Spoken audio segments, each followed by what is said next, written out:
Good afternoon. My name is Dirk Pilat from the OECD. I'm very much welcoming everybody here to this session on artificial intelligence, next steps. We've had a few sessions on artificial intelligence already over the past few days, and this one is really going to dig a little bit further into some of the discussions which we're having around that. I'm not going to tell you what artificial intelligence is all about. I think probably most of you have heard enough about it already over the past few days. But what we're going to do in this session is really go in a little bit more depth, and particularly also looking at some of the balance on trying to, which we need to strike between some of the promises which we all know are there, but also some of the challenges, and particularly on issues like privacy, human rights, safety, transparency, accountability. Those are the types of issues which I think we're interested in. The second thing which we want to look at in this session is also a little bit the regulatory environment. I think we all know we need to drive innovation in this area. So what do we want to try and do to make sure that we drive innovation forward, but also try to look a little bit at what needs to be done around that in terms of principles, in terms of policies. And thirdly, I think we want to look a little bit about the role of international collaboration. We are here in the OECD, in an international organization. We want to talk a little bit about what needs to be done at the international level, what's happening already, and also what more needs to be done around that. Just a couple of issues before I go into the session. First, to say that this is a session in three parts. We'll first have a keynote from my colleague Anne Carblanc, who will talk a little bit about some of the work the OECD has been doing. Then we'll have a panel discussion. I'll introduce the speakers a little bit later. And we'll end with another keynote from Michael Krause, who I'll introduce also a little bit later on in the session. A few little points. We are using a couple of social media for this session. We have Bcast. I'm not going to introduce it to you, but you can ask questions. Please engage. We want to make this interactive and as interactive as possible. Also, you can, of course, use Twitter, and also the OECD Forum is there to help you with a number of different things. So please do engage. We want to hear from you. First, we'll try to engage with you through Bcast, but later on also I'll give a little bit of time as well for questions directly from the floor with a microphone, so we'll make sure that everybody can get involved. So that's all I wanted to do in terms of introduction, and now turn to my colleague Anne Carblanc. She's the head of the OECD's Digital Economy Policy Division. She's responsible for the Committee on Digital Economy Policy, but also she's the person who's really been doing all the driving and all the work behind the OECD's work on trustworthy AI. So Anne, please, the floor is yours. Thank you very much, Dirk. Good afternoon to all of you. It's a pleasure to be here. I'm going to try to set the scene for this panel.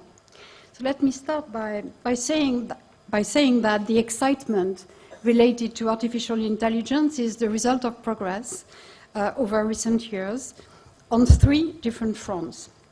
The first one is the maturity of a machine learning technique called neural networks. The second one is the emergence of big data. And the third one, the exponential growth in computing power. I'll start with a few illustrations of AI-related opportunities and challenges in the press. Opportunity, 2 months ago. AI is everywhere, including in space. Astronomers from the University of Texas at Austin discovered 2 new planets hidden in the archives of the K2 mission of the Kepler Space Telescope. Challenge, 8 days ago. The San Francisco City's Board of Supervisors banned the use of facial recognition technology by the police and local government agencies. Issues included secret surveillance, that's the name of the ordinance, bias, opportunity. 4 days ago, Translatotron, I hope I pronounced correctly, Google's prototype of AI translator can now translate not only the words coming out of our mouths, but also the tone and cadence of our voice, producing better and quicker results. Challenge, 4 days ago. The Dutch police stopped a Tesla driver who fell asleep at the wheel while using the autopilot. The Tesla vehicle began to overtake the police car, and the motorist eventually was woken up with sirens. Obviously, the system was not trained to recognize the Dutch police forces. Sorry for our moderator. Opportunity yesterday. Researchers have used a deep learning algorithm to detect lung cancer accurately from computed tomography scans. The results of the study indicate that AI can outperform human evaluation of these scans. Such illustrations and use cases for AI are increasingly numerous, and the transformational power of AI is widely acknowledged. As the future marches on, we will hear more of the progress in and the convergence of AI, gene editing, quantum computing, and robotics. So AI is a popular topic, and investments reflect optimism. Since 2011, total global equity investment in AI startups has increased by a factor of 20. And AI startups have attracted around 12% of all worldwide private equity investment in the first half of 2018. Some of the investments in startups were worth billions of dollars. For example, the Chinese startup Tutiao received $3 billion US dollars in 2017. AI is a priority for professionals. Signs of the need for ethical guidance began to appear in 2016. Interestingly enough, they first came from professionals, researchers, and technical experts. The academia has also published ethical principles, and the business sector created the Partnership for Artificial Intelligence to benefit people and society. AI is also a top priority on government policy agendas. The Japanese government was the first to propose the development of guidelines for future AI research and development in April 2016 at the G7 ministerial meeting in Takamatsu. And this has marked the beginning of the work at the OECD. As of today, 13 countries and the European Union have issued national AI strategies. The EU has created an independent high-level expert group to support the implementation of their strategy on artificial intelligence in June last year, and it released the high-level expert group's ethics guidelines for trustworthy AI last month. The General Conference at UNESCO will discuss in November a proposal to develop an instrument on AI based on a study on the ethics of AI by the World Commission on the Ethics of Scientific Knowledge and Technology, known as COMEST. In short, all communities, from standards organizations, academia, business, to governments and international organizations, have taken initiatives to develop either guidance or national strategies for AI. There is clear consensus that now is the time to provide orientations to shape the development and use of AI. With governments and stakeholders, the OECD has concentrated efforts on channeling the power of AI for the benefit of people and for generating trust in and adoption of AI systems. Building on the outcomes of two large conferences and its analytical and measurement work, the OECD has established an expert group to scope principles on AI last May. The group consisted of over 50 experts from 20 countries, from all groups, from all regions, with different sectors, different disciplines, including government, business, technical community, labor, and civil society, as well as the European Commission and UNESCO. It held 4 meetings between September 2018 and February this year. The group identified principles for the responsible stewardship of trustworthy AI to promote sustainable economic growth and improve well-being, which are relevant, the principles, to all stakeholders. These include respect for human rights, fairness, transparency and explainability, robustness, security and safety, and accountability. In addition, the expert group proposed specific recommendations for national policies concerning the need for investment in research and development, for an enabling digital ecosystem, for an apt policy environment, and for skills and fair jobs transitions. It also emphasized the importance of international cooperation. These principles have informed the draft recommendation of the OECD on artificial intelligence, which will be adopted at the OECD Ministerial meeting tomorrow. This makes them the first set of international government-approved set of principles on AI. Now, next steps. We have begun to supplement the principles with practical implementation guidance that will be reviewed as necessary. We will conduct regular monitoring of the implementation of the recommendation by countries adhering. We will launch later this year an AI policy observatory to help encourage and monitor the responsible development of trustworthy AI systems. The observatory will be a platform providing multidisciplinary AI information and evidence. It will combine resources from across the OECD with resources from partners from all stakeholder groups. We will continue to ensure consistency and complementarity between OECD work and other international organizations, including under the G7, the G20, the European Union, organizations like IEEE, Global Standards Organization, and the UN, including UNESCO. We are encouraging convergence and cooperation because many of us share similar values and end goals, chief of which are achieving the Sustainable Development Goals and human rights. To conclude, what we have learned at the OECD is that shaping AI involves a multi-stakeholder approach at national and at international levels. It is all the more important that the private sector plays a leading role in terms of investment and deployment of artificial intelligence. And also because AI affects all people in every sector of our economies and societies, the public administration, industry, workers, consumers, and society as a whole.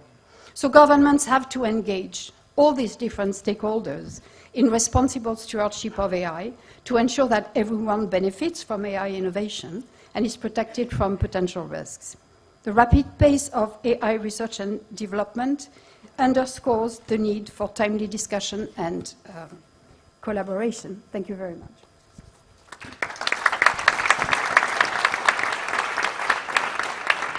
Thank you very much, Anne, for setting the scene, and thank you also for all the hard work you've been doing on the principles.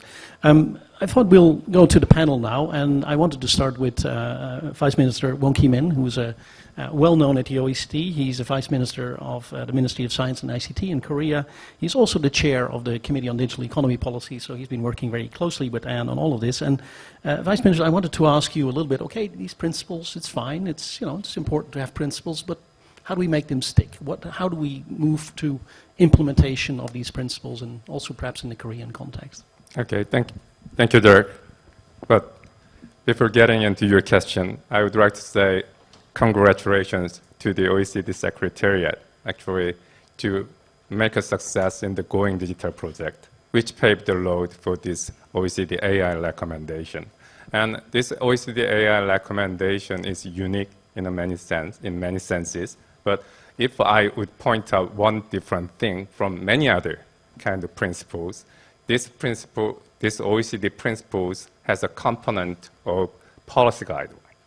That's a kind of distinguishing these OECD principles with other principles, and that actually helps member countries implement these principles into national legislation and national policy. But doing that is not easy. So if you look at other OECD legal instruments, such as privacy guideline, when it first came out to the world, it does not have some kind of binding power. This is not the WTO or UN organ. So there is no legal obligation for member countries to follow these guidelines. But certainly we can use some peer pressure, and there is an urgency that we need to work together to set up some kind of rules which can be used as an internationally harmonized principle, can be applied to all stakeholders. Here, I just want to mention the importance of including all stakeholders, because when you look at the current discussion on these AI principles, this discussion is mainly limited to the scope of experts and academia and industry, so-called AI actors. But AI is influencing to all of us. That's the reason that we need more engagement from all stakeholders. The people are influenced by these recommendations made by Netflix. 80%, more than 80% of our Netflix choices are based on the recommendations. And we are buying products based on the recommendation made by Amazon. So this AI thing is not in the future. When we discuss this AI thing with the general public, they are thinking about this Westward style AI, so robotics and humanoid robots. But AI is here with us today. And governments need to make a swift action. And actually, Dirk, you mentioned about how to ensure the innovation with actually implementing this kind of principles. In Korea, we are thinking about using regulatory sandbox approach for implementing these AI principles because we don't know what would be the consequences of AI developments yet. So we would like to use this AI regulatory sandbox approach, which is very popular in the fintech area. So if you would like to use these AI algorithms to improve the functionality of certain industries and certain services, you start with this small scope regulatory sandbox approach. And if you get the kind of trust from the general public, then you can actually expand the implementation of those kind of services into the general public and into the marketplace. Let me stop here. Great. Okay. Great. Thank you. Thank you very much. I think perhaps we'll come back a little bit to some elements, but let me try to move to one of the stakeholders, the business perspective. I'm very pleased to have Chiara Tomasi on the panel. She's a public policy and government relations senior analyst and leads Google's policy work on AI, cloud computing, and emerging technologies in Brussels. Now, Google, of course, is a really key player in AI. I mean, Anne spoke briefly about equity investment, but of course, a lot of the real investments in this area are made by large firms, and Google is one of them. You've also, I think, been doing quite a lot also about your own approach to AI. We've in terms of also the principles around AI and everything. Can you tell us a little bit about what you've been doing and also perhaps some of the issues which you've been faced with in doing that? Yes. It won't surprise the audience, I think, to hear that Google is very optimistic about AI and the potential that it has to improve society. You heard the lung cancer research mentioned earlier. That's actually a Google project built in cooperation with some partners in academia and the healthcare sector. So we're very proud of that. One point that I want to make is we shouldn't discount the benefits and opportunities that AI brings to society. Lung cancer is the #1 cause of death for cancer patients. About 1.7 million people die of lung cancer every year. And the new model that was launched yesterday actually improved detection by 5%.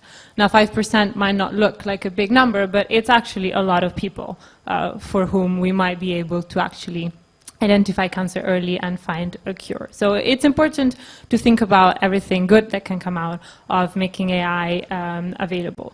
Then, of course, we're very aware that as a big player in this game, we have a responsibility to also make sure that the AI that we put in the world is safe, is responsible, and takes into account the challenges that you mentioned, Dirk, just earlier.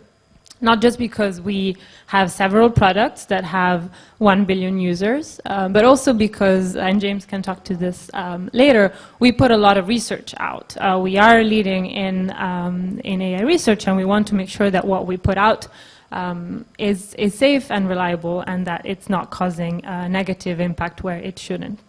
So we have decided to attach ourselves to a series of principles that we wanted to put out in the world because we think it's important to have a meaningful public conversation around AI and its governance, how it should be built. Our 7 principles, I'm just going to run through them quickly. AI should be socially beneficial. AI should avoid creating or reinforcing unfair bias. It should be built and tested for safety. It should be accountable to people. That brings a little bit of the transparency and explainability issue that we discussed. It should uphold the highest standard of academic excellence. That's very important. It should incorporate privacy design principles. And lastly, it should be made available for applications that are in line with these principles. So that's what Google abides by. We've also decided to come out publicly on 4 types of applications that we will not pursue. And I'll just mention 2 of them. One is weapons, and one is technology to be used for surveillance. So we decided to take this step, but of course this is just one step. I'll anticipate maybe, Dirk, your question a little bit. It's good to have principles, but what are you doing to implement them? That's obviously a very big question. And for us, it takes a sort of twofold dimension. Of course, we want to make sure that everybody who's building something at Google is aware of these principles and embeds them into their work. So a lot of it has to do with culture. We train our engineers. Ethics is now part of our machine learning training for all of our staffers. We have ethicists on board. We've added ethics as part of our trainings and our product development process, so that everything that's built from the start has these considerations in mind. But then, of course, sensitivity is different. People might have different views about what is and isn't responsible. So we also have a very strict internal governance system. We have a responsible innovation team that receives feedback and that sort of escalates concerns up to several levels, going up to our most senior executives. But we can talk later about some of the challenges in there. Thank you. I might follow up on a few things a little bit later, but I just wanted to move straight to Jim Krause, who's the Assistant Director at the National Science Foundation. And now I think, particularly coming to the research perspective, and Chiara spoke about that a little bit already, what does this mean for you? What were some of the issues related to particularly publicly funded R&D in terms of dealing with principles around AI? What does it mean for you in practice? Sure. Thanks very much for the question, Dirk. And maybe if I could also just start off by again saying congratulations to the OECD for really the fabulous job here. And if I could, I want to give a shout out to Anne Carblanc for just her amazing leadership of a group of 50+ people to come to consensus on these. It was really it was a privilege to work with her.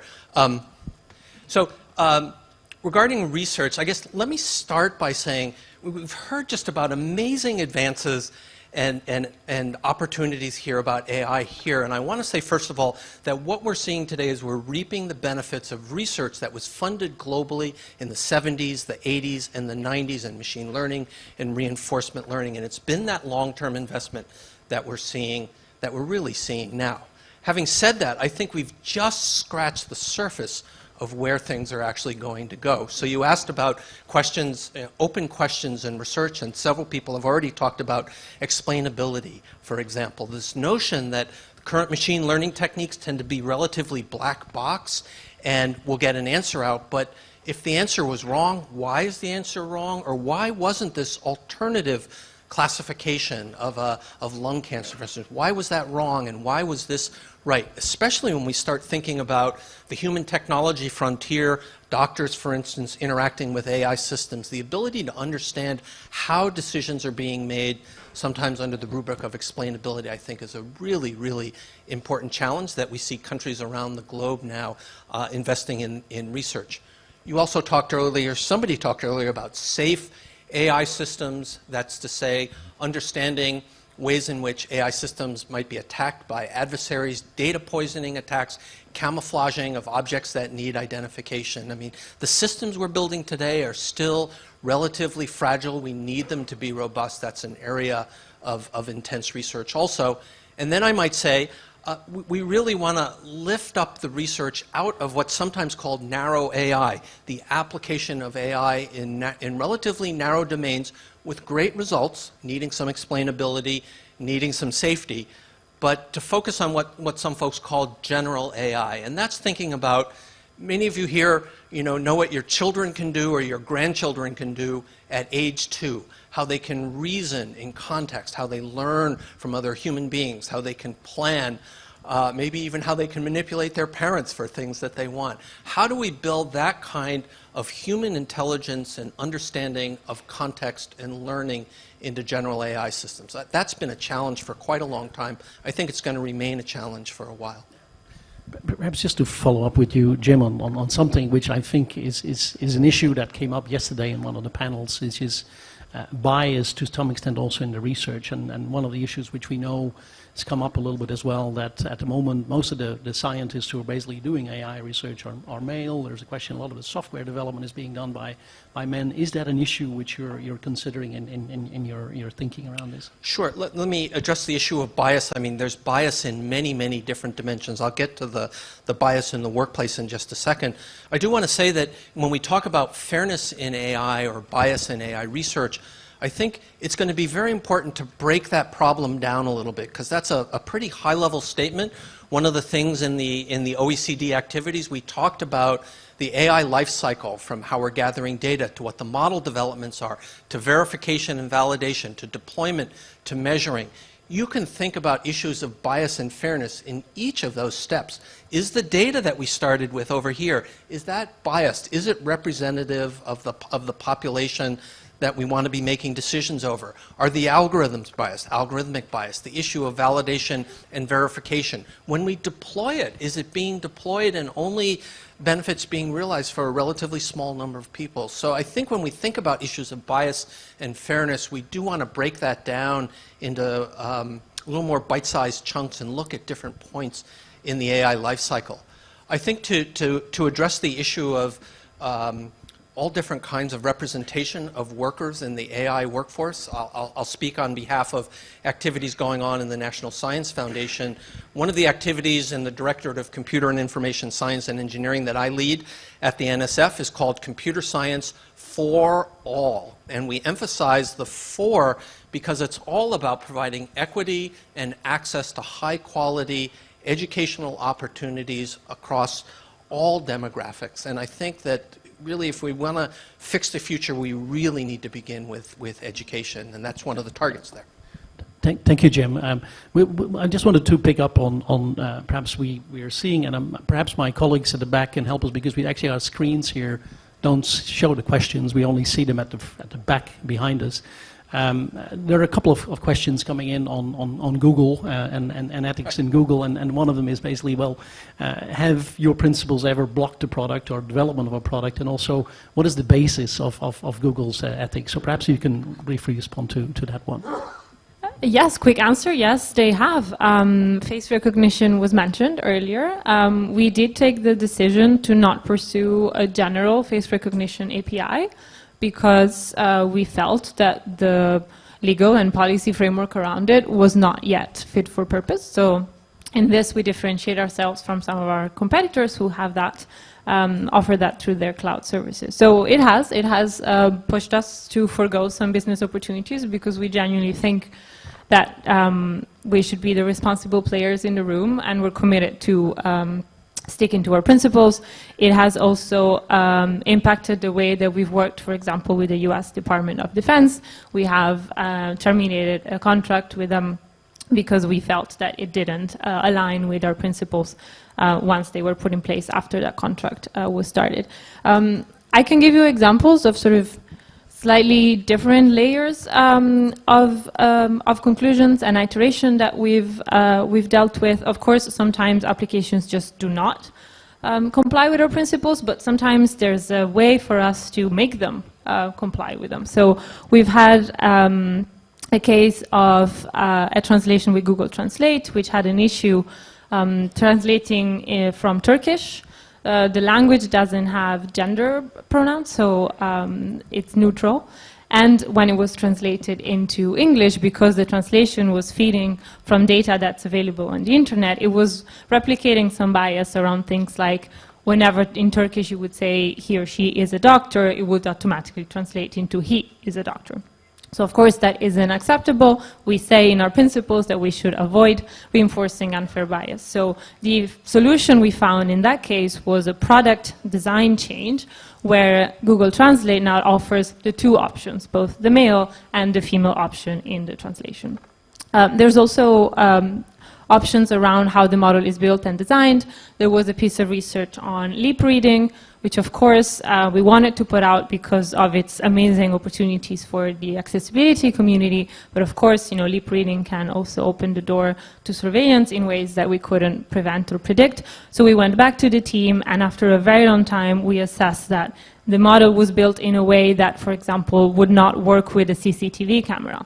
It would only work at a zero angle, so it would only work if somebody was directly speaking into a tool. It would only work with a specific resolution that was not the one that usually CCTV cameras have, but would be the one that you would have on your kind of language reading tool. So those are examples of things that we've done. Thank you. No, I think that's good. We're getting more questions in. A number of questions are coming in as well about uses of AI for autonomous weapons. It's something the OECD typically doesn't get into. We're not an organization that does work on national security issues, but if somebody wants to pick that up later on, please feel free. I wanted to come back to Wong Ki Min and basically to ask a little bit about Korea, because Korea is a leader, of course, in many areas of digital, but perhaps in the AI world, you're not as much of a leader. So in that sense, how do you see your own prospects of moving further ahead in making AI something really important for Korea as well? And how can some of the OECD work on principles help you perhaps in that perspective? Okay. When you look at the OECD AI principles, it does not actually touch upon the industry promotion element. But when you look at, I think many of you already read this AI Superpower, the book, very popular book. It actually characterized the future of the AI, the kind of two superpowers, the US and China, which actually puts a lot of pressure to countries like Korea. We have been one of the leading countries in the ICT industry. When you look at the semiconductor and these cellular services, Korea is the first country which commercialized 5G services. But when you look at the AI thing, we do not have a market size like China. We do not have a Silicon Valley ecosystem. And we do have very strong democratic system, which actually prevents our companies from using this data at their own will. So when you look that kind of ecosystem, it's extremely difficult for our companies to compete with the companies like Google or Alibaba or Tencent. So what we try to support our industry is using this government data, so open data policy, to so share this data with the small and medium-sized enterprises and specific industries so they can compete with these global companies. But in the longer term, we believe that this open AI initiative, something which actually I strongly support, because this data is a kind of, that's the reason I think we will discuss more about the data governance in the future. This data thing has some kind of characteristics of the public good. So at one point, we need to think about how to share data among all industries and private sector and public sector together. So we hope that in the short term, I don't think there would be the way our companies can compete toe-to-toe with these global superpowers. But in the longer term, we have the kind of the marketplace where data can be shared together, and that this open innovation would be prevail. Then I think not just the Korean companies, but many startup companies across the globe can compete with firms like Google. I hope so. Perhaps can I follow up with you on one or other issue, which is a little bit, you've been heavily involved in international discussions on AI, but also more generally on digital economy policies. You were involved in the ITU work and the chairing the plenipotentiary some years ago. What do you see as the role of international collaboration in this area, and also in terms of trying to make sure that the OECD principles, and which are probably going to be adapted by a number of non-member countries already, will go beyond, and basically that more and more countries take this further, and what can we do at that space? When we had discussion about the internet governance, that it seems like old days, but it was not that long. So when we had this internet governance discussion, the world was polarized. And here we discuss about this AI. And when I first had the floor, I mentioned about the difference between AI actors and AI stakeholders. There are not many AI actors, actually. There are very few AI actors, but we are all AI stakeholders, which means that there are roles for the international organizations and international community.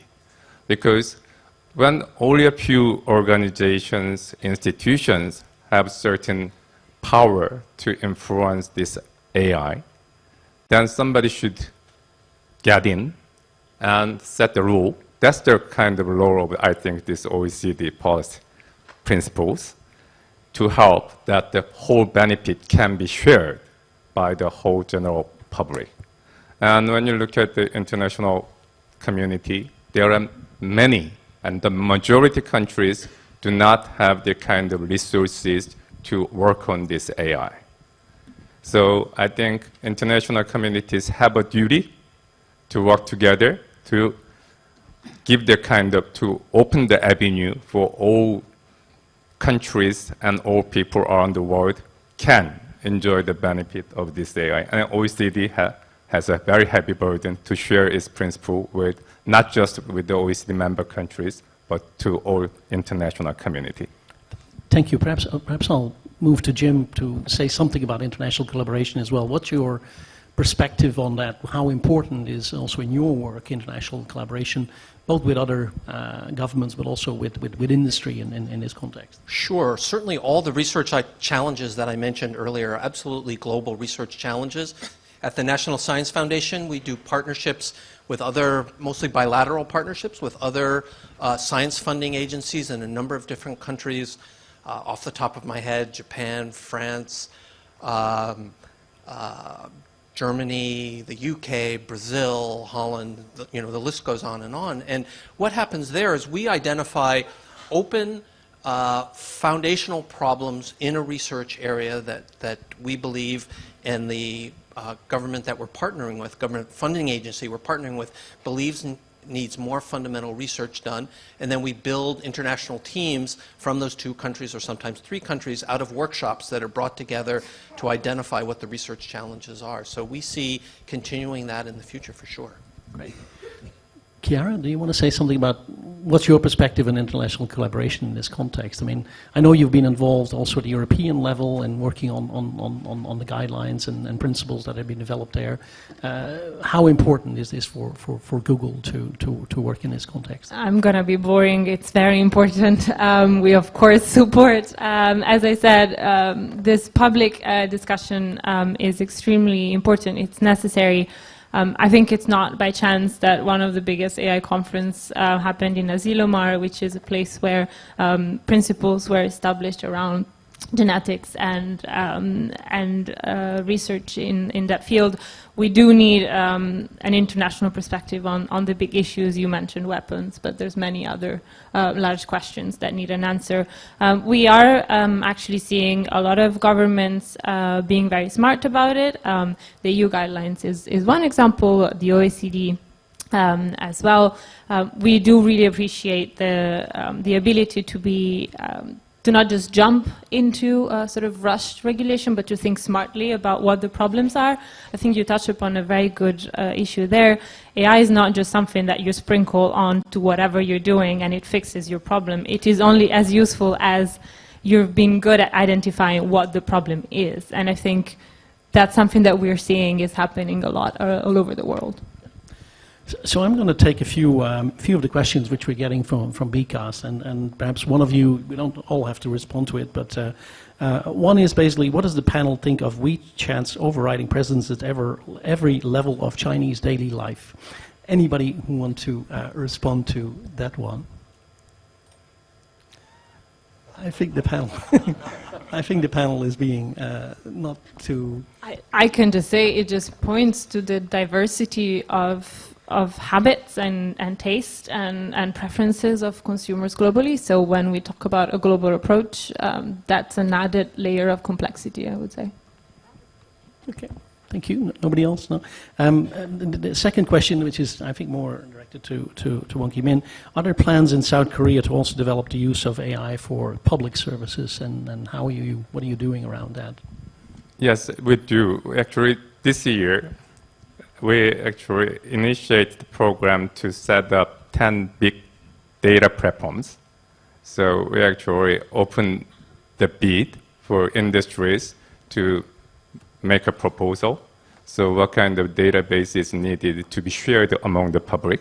So we selected 10. And so we'll put some resources to set up this big database. And then we will share this database with the general public. So anybody who would like to use this data for their purposes, they can use it. In the meantime, we actually, in the government level, government try to use chatbot. This is a kind of initial stage. So chatbots and all those kind of initial, it's not the duplex, Google duplex, but this chatbots and all those things to actually raise the kind of the level of service to the general public using AI technology. Okay, thank you. And perhaps one, I mean, I think Jim touched on this a little bit, is how do we ensure that big data algorithms accurately represent minorities such as gender, race, all these types of issues? Now, Jim, you spoke about that already, but I was wondering, Chiara, do you want to say something about that? How is Google dealing with that? Yeah, of course, this is a very big question, so there's a lot of dimensions. I can mention maybe one of our efforts, which is called PAIR, People and AI Research. It's one of our research teams, and they're doing a lot of work around visualization of data sets. So, of course, data sets is one of the places where bias lies, and it might be very hard to find it. Of course, when we think of a data set, we might not think about it, but it's thousands or millions of data points, so it's very hard to go through them one by one and check whether or not they're correct, whether or not they have any bias in there. So this team is doing a lot of work to bring that knowledge out and to put these tools out for everybody to use. They help, with, for example, with word clustering. You will be able to see if you're analyzing a data set of academic literary works that certain words are closer to the word man that they should be if there wasn't any bias. You'll be able to do, for example, tryouts for different definitions of fairness. Is a loan fair when it's given to two populations equally, or is it fair when it's given to the people who would not default on it, or is it just a numbers question? So those are just some of the things that are happening. I think research is doing a lot in building tools to identify and correct that bias. Right, so I would say also I think the research community has become very sensitized to this, specifically over the last 2 or 3 years. If you look at facial databases, for example, some of the early ones were clearly biased. It probably wouldn't surprise you that there were a lot of white males showing up in higher percentages there, but there have been databases where people now worry about, well, they're geotagged, so we're worrying about geographical diversity that's there also, and then automatic tools actually for tracking what the proportional representations are according to different characteristics. And there's a great question here, is how do we maintain a healthy balance between the level of AI in our lives and the creativity part of human beings? Now, I think we're all struggling with that one a little bit, but anybody want to respond to that question, which I thought was an interesting one, but a little bit outside perhaps the scope of the panel, but a good one to think about. Well, Jim? I mean, I'll take a crack at that. I mean, in many ways I see AI, some of the AI technologies being deployed now as, yes, they do better decisions, they'll do better classification, but in some sense, they're extensions of what we're doing now. They're better techniques, right? We've been doing linear regressions for decades and decades and decades. Well, we can do that more in much higher dimensional spaces. So I don't think it's necessarily a given that AI is going to just pervade our entire lives, or the extent to which it does become part of our lives may be completely invisible to us because it's just another technique. I think the issue of creativity, I was talking about general AI earlier, I think the uniquely human things that make us humans are still far from being automated, quite honestly. Yeah, I would argue that having an AI tool that helps me file my expenses will make me much more creative in the rest of the time that I can spend on my job.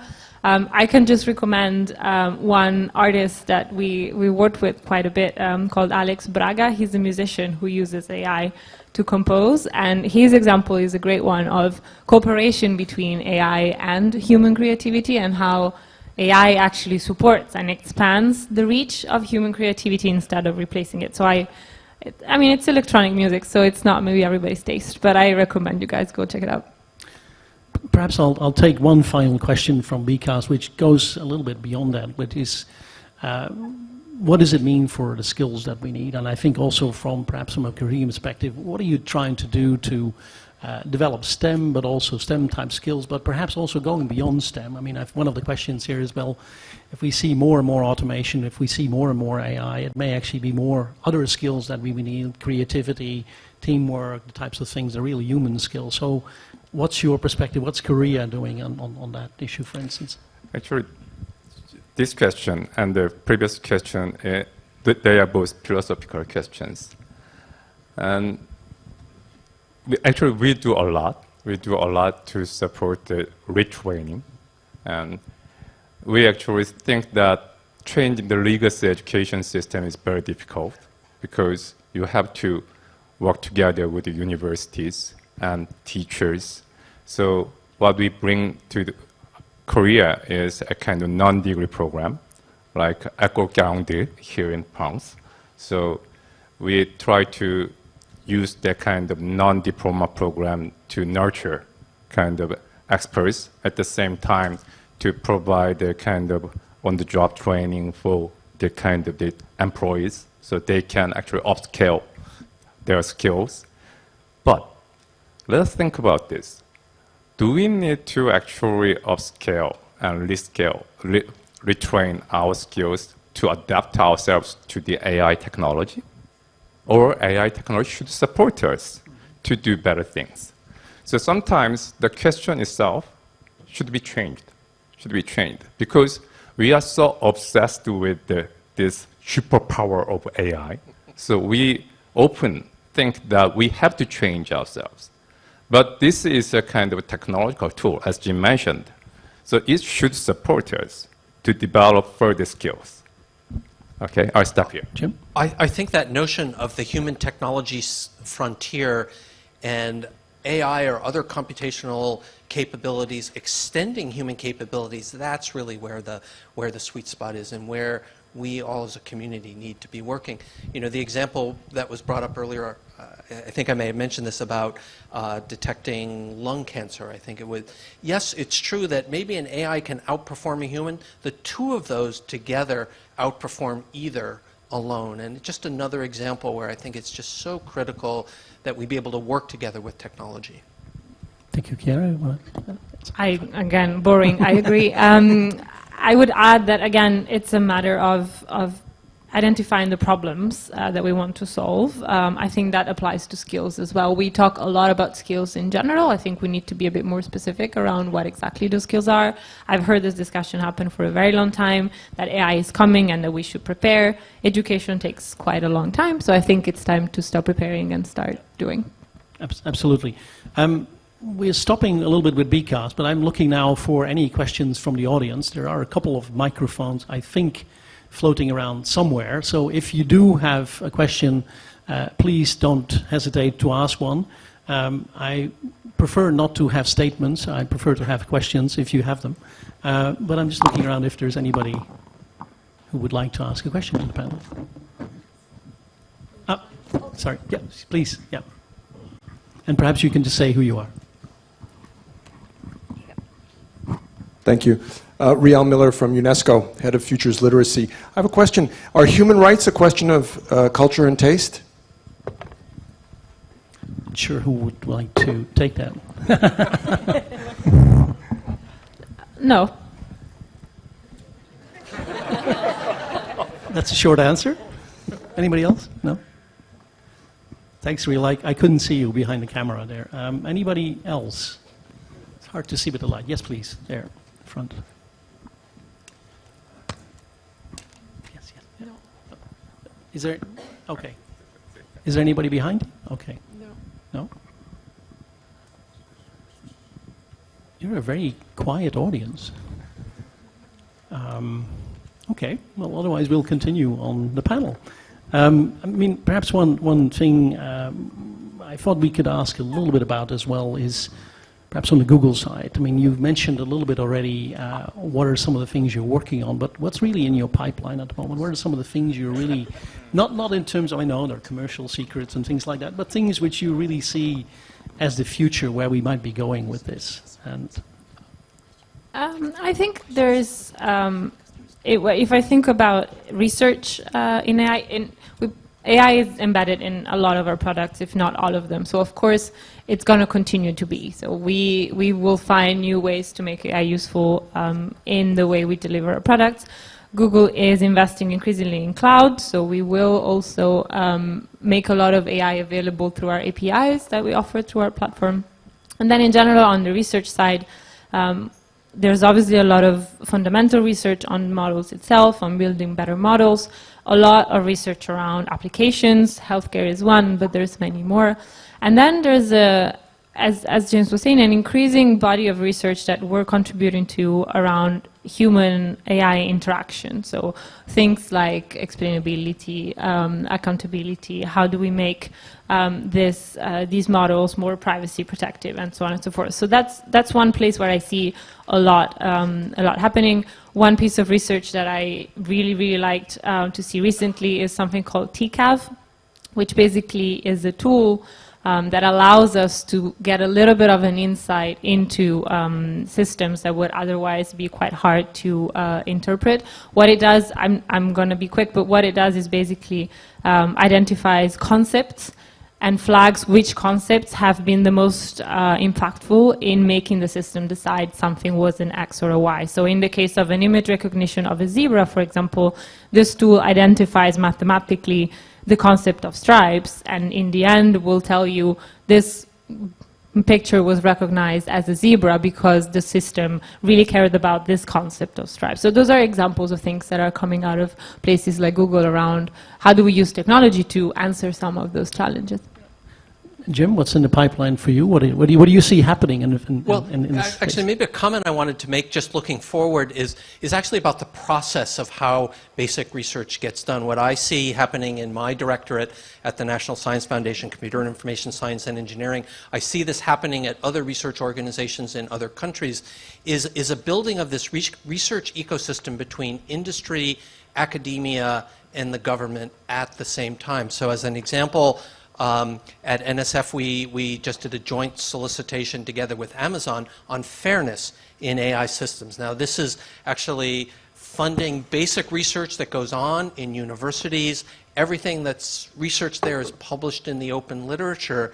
But I think it's valuable because it allows expertise to come together from a couple of different viewpoints. It brings additional resources in and capabilities. It helps with building capacity and sort of the flow of ideas back and forth between academia and industry at the same time. And again, I see that happening in a number of different countries. Perhaps, Munki, I'm not sure if you want to say something also from the perspective of being the chair of the OECD Committee on Digital Economy Policy. Where do we need to go next at the OECD in this area? What do you think needs to happen? I think there was a miracle last year when we actually started to work on this OECD AI principles. Nobody actually had high hopes we could actually bring this thing so fast. Now we will have these OECD principles by tomorrow. Then the real issue is how to translate these principles into action program in the national context and the international context together. So in order to do that, I think we need a kind of very active dialogue with all stakeholders. These are the kind of principles that will influence our lives, not just a small part of the world, all parts of the world. So we need very strong dialogue with all stakeholders, and I hope that OECD can be a leader to move that ball forward. Thank you. Thank you very much. We'll close the discussion with the panel here. I fortunately didn't get a lot of questions from the audience apart from the ones from BCAS. Sorry, we have to move on now. But I wanted to thank you all very much for your contributions. I think we've learned a little bit that this is an area where still a lot needs to be done. A lot is happening, a lot of research is happening, there's a lot of development happening in terms of also thinking about principles, thinking about implementation. There's a lot happening at the international level, I think, that we need to be connected to. There's a lot happening with different stakeholders. We just heard a business perspective, but we're also working with many other stakeholders in this area. So I think a lot to be doing still at the OECD. We will continue to work, even if my colleague Anne will probably not be guiding us as much anymore as she did before. But we will continue to work in this area. So thank you very much. Please, you can stay on stage if you like. We'll move to the last part of this session, which is a closing keynote speaker, and very happy to have Michael Krause here, who is the Deputy Assistant to the President for Technology Policy at the White House.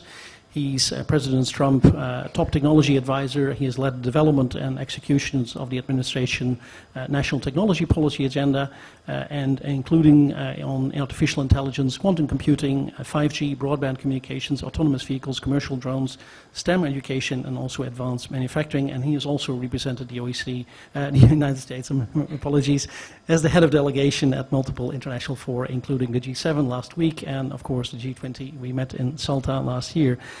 So prior to joining the White House, he invested and advised technology companies in San Francisco. And last month, he was nominated to be the 4th Chief Technology Officer of the United States. So very pleased to have you here. Please, the floor is yours. Thank you.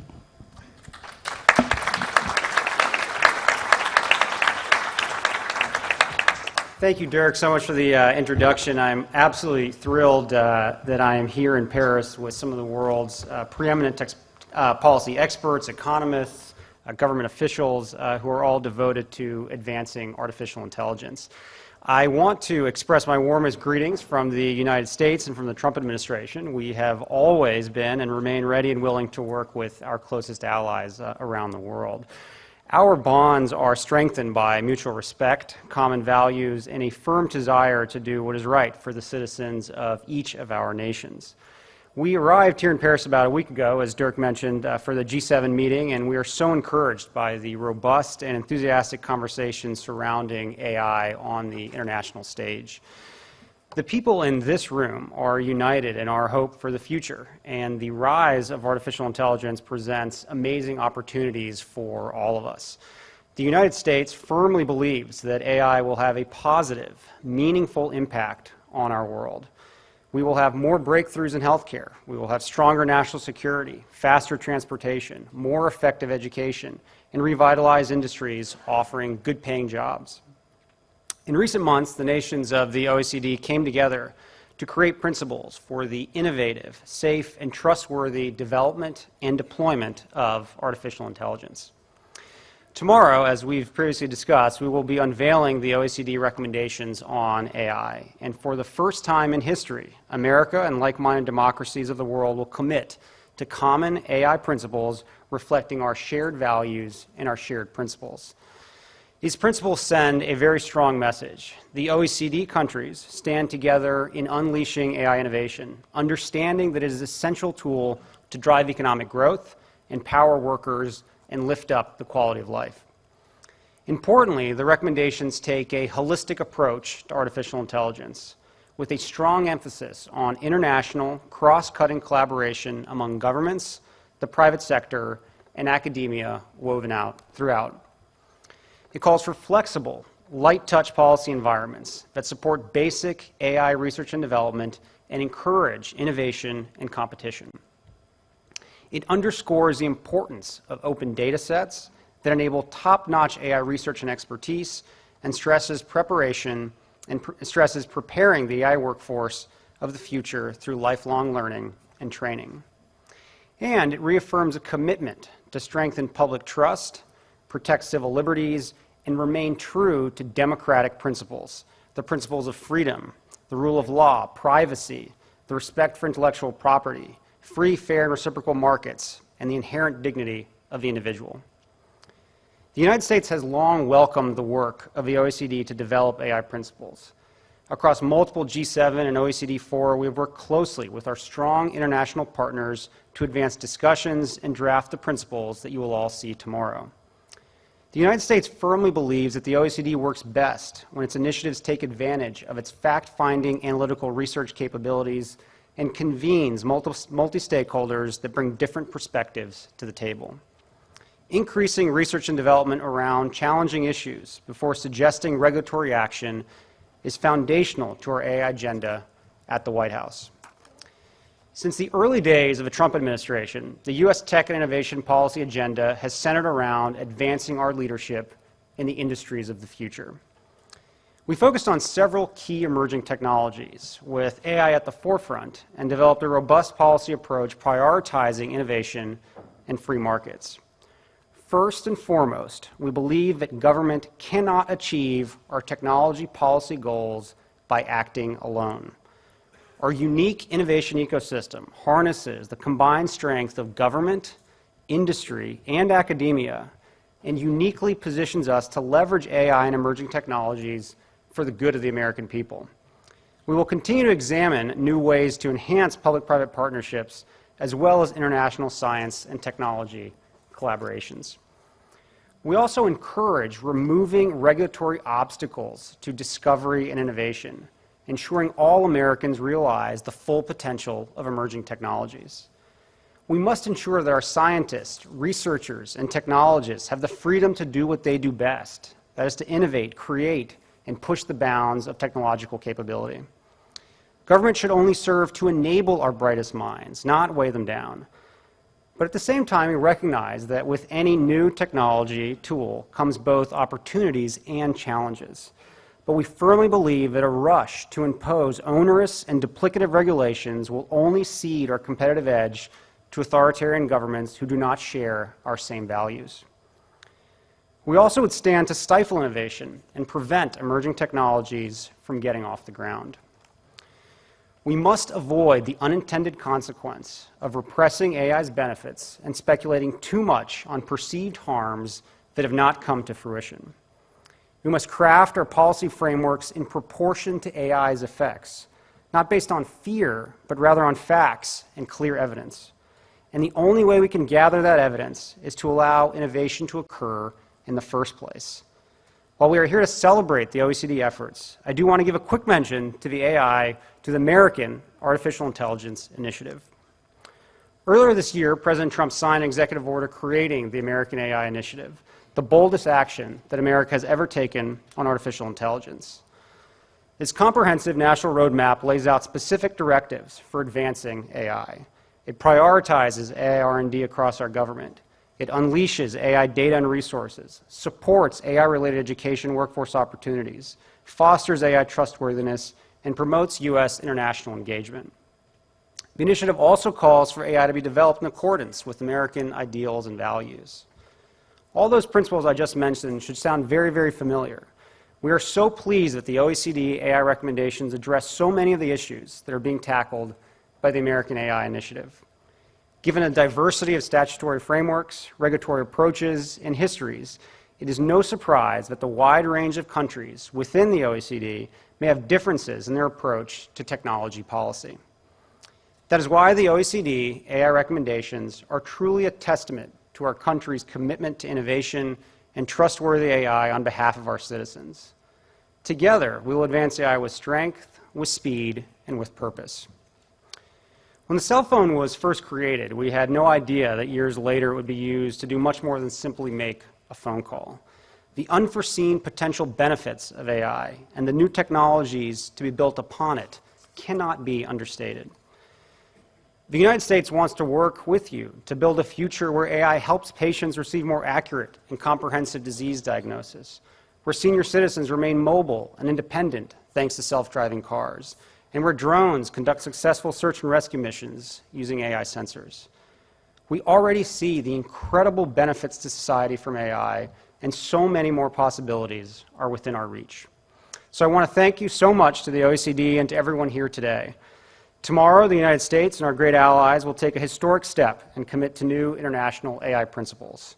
Together, we call on every nation that shares our values to join us to develop AI and make our country stronger, the world safer, and our people more prosperous and free. Thank you.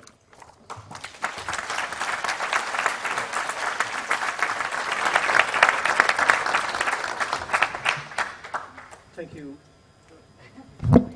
Thank you very much, Mr. Krause, for your speech. I mean, I think we all very much look forward to tomorrow and the AI principles being adopted. And I think from the OECD perspective, we know also that this will not be the end of the road. There's a lot more to be done in this space. AI is a technology which is probably still in its early phases of development, so there's still a lot to come, and we know we'll need to continue. So Anne mentioned already a couple of the things which we'll be doing. We're working on implementation of the guidelines. We will be working a little bit also on, we're hoping to kick off an AI policy observatory later in the year, and there will probably be a lot more to be done also across the organization on issues like jobs and skills and many other issues.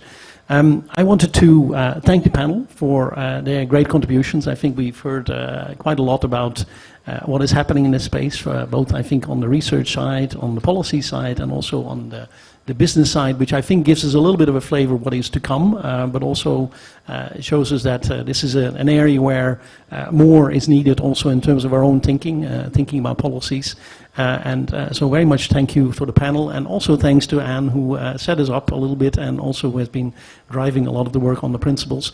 So thank you all, and I'm going to close this session now and wish you all a good next session, break, whatever, rest of the forum. Thank you. Bye.